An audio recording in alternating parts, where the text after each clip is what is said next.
ലോകം ശ്വാസമടക്കി പിടിച്ചു നിൽക്കുന്നു. പശ്ചിമേഷ്യയിൽ നിന്ന് സമാധാനത്തിന്റെ വെള്ളരിപ്രാവുകൾ പറന്നുയരുമോ അതോ യുദ്ധത്തിന്റെ കാർമേഘങ്ങൾ കനക്കുമോ? 2026 ഏപ്രിൽ മാസം അവസാനിക്കുമ്പോൾ നയതന്ത്ര ലോകം ഉറ്റുനോക്കുന്നത് ഇറാൻ മുന്നോട്ട് വെച്ച ആ 3 സ്റ്റെപ്പ് ഫോർമുലയിലേക്കാണ്. സമാധാനത്തിന്റെ ഒരു പുതിയ വാതിൽ ഇറാൻ തുറക്കുന്നുവോ അതോ വലിയൊരു രാഷ്ട്രീയ കെണിയായി ഇത് മാറുമോ? നമസ്കാരം. പാകിസ്ഥാനിൽ നടന്ന രണ്ടാം ഘട്ട ചർച്ചകൾ പരാജയപ്പെട്ടതോടെ മേഖലയിൽ ആശങ്ക പുകയുകയായിരുന്നു. ഇറാൻ വിദേശകാര്യമന്ത്രി അബ്ബാസ് അരാഗ്ചി പാകിസ്ഥാനിലെത്തിയെങ്കിലും അമേരിക്കയുമായി നേരിട്ട് സംസാരിക്കാൻ വിസമ്മതിച്ചത് ഒരു ഡെഡ് ലോക്കിന് കാരണമായി. എന്നാൽ ഇതിനെതിരെ അമേരിക്കൻ പ്രസിഡന്റ് ഡൊണാൾഡ് ട്രംപ് തന്റെ പതിവ് ശൈലിയിൽ ആഞ്ഞടിച്ചു. ഇനി 18 മണിക്കൂർ വിമാനയാത്രകളൊന്നും വേണ്ട, ചർച്ചകൾ ഫോണിലൂടെ മതി. ട്രംപിന്റെ ഈ ഒരൊറ്റ വാക്കിലുണ്ട് അമേരിക്കയുടെ ആ ഒരു ക്ഷമയില്ലായ്മ. എന്നാൽ ഈ അക്ഷമയ്ക്കിടയിലേക്കാണ് അൽ മദായിൻ പുറത്തുവിട്ട ഇറാന്റെ 3 ഘട്ടമായുള്ള രഹസ്യ ഫോർമുലയുടെ കാര്യങ്ങൾ പുറത്തുവരുന്നത്. പശ്ചിമേഷ്യയിൽ നിന്ന് വരുന്നത് വെറും വാർത്തകളല്ല, ലോകത്തെ മാറ്റിമറിക്കാൻ പോകുന്ന വൻ നയതന്ത്ര വിസ്ഫോടനത്തിന്റെ സൂചനകളാണ്. പാകിസ്ഥാനിലെ ഇസ്ലാമാബാദിൽ നടന്ന രണ്ടാം ഘട്ട ചർച്ചകൾ പരാജയപ്പെട്ടതോടെ ലോകം കരുതിയത് എല്ലാം അവിടെ അവസാനിച്ചു എന്നാണ്. എന്നാൽ പരാജയത്തിന്റെ ചാരത്തിൽ നിന്ന് ഇറാൻ ഇപ്പോൾ പുറത്തെടുത്തിരിക്കുന്നത് ത്രിതല സമാധാന ഫോർമുല എന്ന അതിശയകരമായ ഒരു ആയുധമാണ്.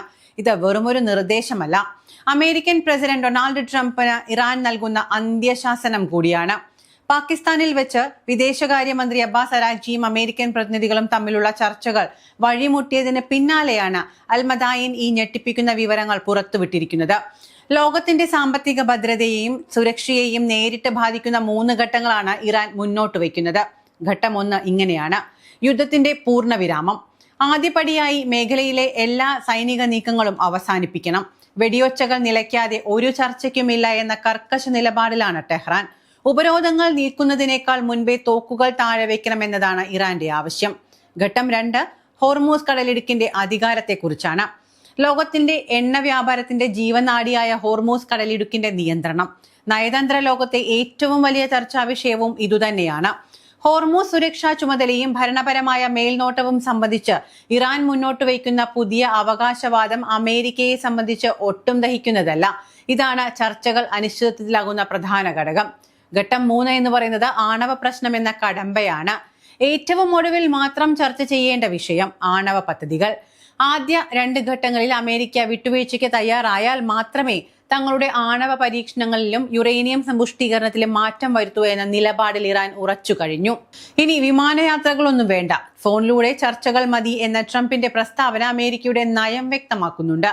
പാകിസ്ഥാൻ ചർച്ചകൾ പരാജയപ്പെട്ടത് അമേരിക്കയെ ചൊടിപ്പിച്ചിരിക്കുകയാണ്. എന്നാൽ ഇറാൻ ഒരു തെല്ലും വിട്ടുവീഴ്ചയ്ക്ക് തയ്യാറല്ല. എന്താണ് ഇനി അടുത്ത നീക്കം? ഇറാൻ വെച്ചിരിക്കുന്ന ഈ 3 കടമ്പകൾ ചാടിക്കടക്കുവാൻ അമേരിക്ക തയ്യാറാകുമോ അതോ ഹോർമൂസ് കടലിടുക്കിൽ മറ്റൊരു യുദ്ധത്തിന് ലോകം സാക്ഷ്യം വഹിക്കേണ്ടി വരുമോ? നയതന്ത്ര ലോകത്തെ ഈ വൻ നീക്കങ്ങൾക്കായി നമ്മൾ കാത്തിരിക്കുകയാണ്. ഒമാൻ അല്ലെങ്കിൽ ഖത്തർ മധ്യസ്ഥത. പാകിസ്ഥാൻ പരാജയപ്പെട്ട സാഹചര്യത്തിൽ ചർച്ചകൾ മസ്കറ്റിലോ ദോഹയിലേക്കോ മാറ്റാൻ സാധ്യത ഏറെയാണ്. രഹസ്യ ചാനലുകളെ കുറിച്ച് പറയുമ്പോൾ ട്രംപ് സൂചിപ്പിച്ചതുപോലെ നേരിട്ടുള്ള ഫോൺ സംഭാഷണങ്ങളിലൂടെയോ നയതന്ത്ര രഹസ്യ ചാനലുകളിലൂടെയോ ഈ ത്രിതല പദ്ധതിയിൽ ഒരു ധാരണയിലെത്താൻ ശ്രമം നടന്നേക്കാം. സമ്പൂർണ്ണ ഉപരോധമാണ് മറ്റൊന്ന്. ചർച്ചകൾ പാളിയാൽ ഇറാനെതിരെ ചരിത്രത്തിലെ ഏറ്റവും വലിയ സാമ്പത്തിക ഉപരോധത്തിന് ട്രംപ് ഉത്തരവിട്ടേക്കാം. പക്ഷേ അവിടെയും ഇറാൻ മുട്ടുമടക്കുമെന്ന് അമേരിക്കയ്ക്ക് യാതൊരു പ്രതീക്ഷയുമില്ല. ഇറാന്റെ സാമ്പത്തിക മേഖലയ്ക്ക് മേലുള്ള കടുത്ത നിയന്ത്രണങ്ങൾ പിൻവലിച്ചുകൊണ്ട് വിശ്വാസ്യത ഉറപ്പാക്കുക, നയതന്ത്രപരമായ മേഖലകളിൽ നിന്നുള്ള അമേരിക്കൻ സൈനിക വിന്യാസത്തിൽ മാറ്റം വരുത്തുക, ഇക്കാര്യങ്ങളിൽ ഉറപ്പുവരുത്തിയാൽ മാത്രമേ ഇറാനുമായി ഇനിയൊരു ചർച്ചയ്ക്ക് സാധ്യതയുള്ളൂ എന്ന് അമേരിക്കൻ പ്രസിഡന്റിന് പൂർണ്ണമായും ബോധ്യപ്പെട്ടു കഴിഞ്ഞിട്ടുണ്ട്. ആദ്യ 2 ഘട്ടങ്ങളും വിജയകരമെങ്കിൽ മാത്രം പ്രസിഡന്റ് തലത്തിലുള്ള നേരിട്ടുള്ള ചർച്ചകൾ. ഇതാണ് ഇറാൻ മുന്നോട്ട് വച്ചിരിക്കുന്ന ഒരു ഉപാധി. ഓരോ ചുവടും മുൻപത്തെ ഘട്ടത്തിന്റെ വിജയത്തെ ആശ്രയിച്ചിരിക്കുന്നു. അതായത് അമേരിക്ക ആദ്യം വഴങ്ങണം, എങ്കിൽ മാത്രം ഇറാൻ വിട്ടുവീഴ്ചയ്ക്ക് തയ്യാറാകും. 2026 ഈ രാഷ്ട്രീയ ചതുരംഗ കളിയിൽ ആര് ജയിക്കും? സമാധാനം ഒരു സ്വപ്നമായി അവശേഷിക്കുമോ അതോ യാഥാർത്ഥ്യമാകുമോ? ഇതൊക്കെ പറയുമ്പോഴും ഒന്നാലോചിക്കേണ്ടതുണ്ട്. ഇറാൻ അങ്ങോട്ട് പോയി ഒന്നും കൊടുത്തതല്ല, അമേരിക്ക ഇങ്ങോട്ട് വന്ന് ഇരന്നു വാങ്ങിയതാണ് ഇതൊക്കെ. ഇനി ഇറാന്റെ കയ്യിലാണ് കരുവിരിക്കുന്നത്. ഇറാൻ തീരുമാനിക്കും അത് എവിടെ വെക്കണം, എന്തു ചെയ്യണമെന്നത്. അതേസമയം ലോകത്തിലെ ഏറ്റവും സുരക്ഷിതമായ കെട്ടിടം അമേരിക്കൻ ജനാധിപത്യത്തിന്റെ പ്രതീകം, ലോകത്തെ നിയന്ത്രിക്കുന്ന തീരുമാനങ്ങൾ പുറത്തുവരുന്ന സ്ഥിരാകേന്ദ്രം. അതെ, വൈറ്റ് ഹൌസ് സാക്ഷ്യം വഹിച്ചത് നടുക്കുന്ന ദൃശ്യങ്ങൾ കാണാം. അമേരിക്കൻ പ്രസിഡന്റ് ഡൊണാൾഡ് ട്രംപും കുടുംബവും ഉള്ളിലുണ്ടായിരിക്കെ വൈറ്റ് ഹൌസിന്റെ നോർത്ത് ലോണിന് സമീപം നടന്ന വെടിവെപ്പ് കേവലം ഒരു സുരക്ഷാ വീഴ്ച മാത്രമല്ല, മറിച്ച് അമേരിക്കൻ ഭരണകൂടത്തിന് നേരെയുണ്ടായ നേരിട്ടുള്ള വെല്ലുവിളിയായാണ് വിലയിരുത്തപ്പെടുന്നത്. പ്രാദേശിക സമയം പുലർച്ചെയായിരുന്നു വാഷിംഗ്ടൺ DC വിറപ്പിച്ച ആ സംഭവം അരങ്ങേറിയത്. വൈറ്റ് ഹൌസിന് ചുറ്റുമുള്ള ലഫായ പാർക്കിന് സമീപമുള്ള സുരക്ഷാ ചെക്ക് പോയിന്റിലേക്ക് ഒരു വാഹനം വേഗത്തിൽ പാഞ്ഞടുക്കുകയായിരുന്നു. സുരക്ഷാ ഉദ്യോഗസ്ഥർ വാഹനം തടയാൻ ശ്രമിക്കുന്നതിനിടയിൽ വാഹനത്തിനുള്ളിൽ നിന്നും അക്രമി സെമി ഓട്ടോമാറ്റിക് ആയുധം ഉപയോഗിച്ച വൈറ്റ് ഹൌസ് കോംപ്ലക്സിന് നേരെ തുരുതുര വെടിയുതിർത്തു. നിമിഷങ്ങൾക്കുള്ളിൽ വൈറ്റ് ഹൌസിലെ സീക്രട്ട് സർവീസ് ഉദ്യോഗസ്ഥർ രംഗത്തെത്തി.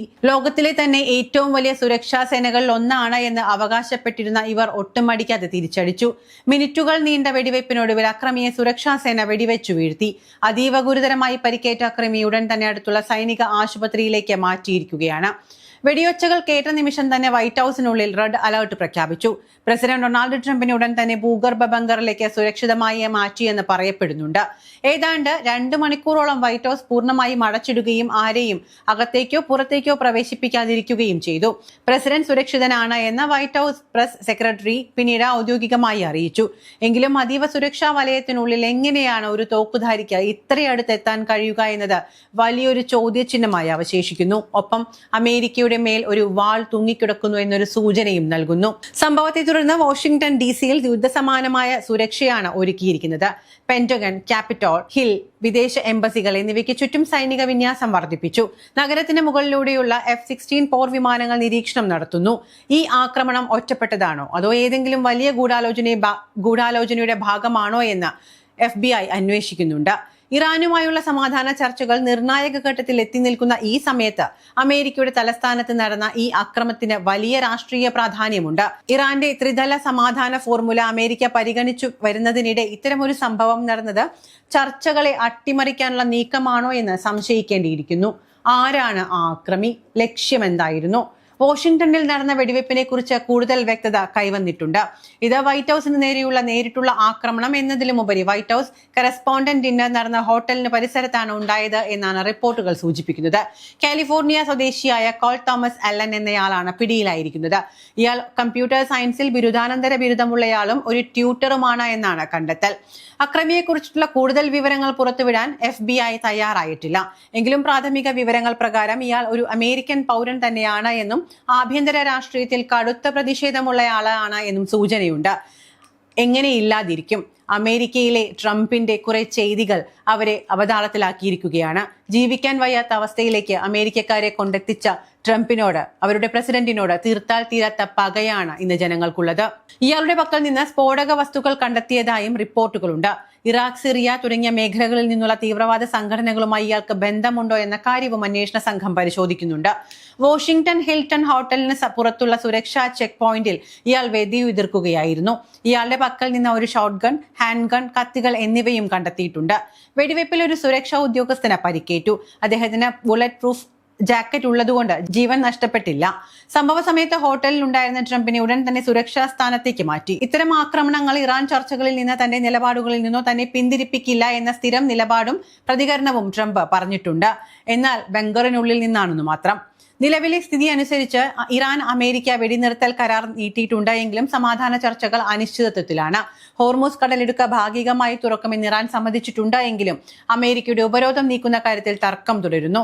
വാഷിംഗ്ടൺ സുരക്ഷ അതീവ കർക്കശമായി തുടരുകയാണ്.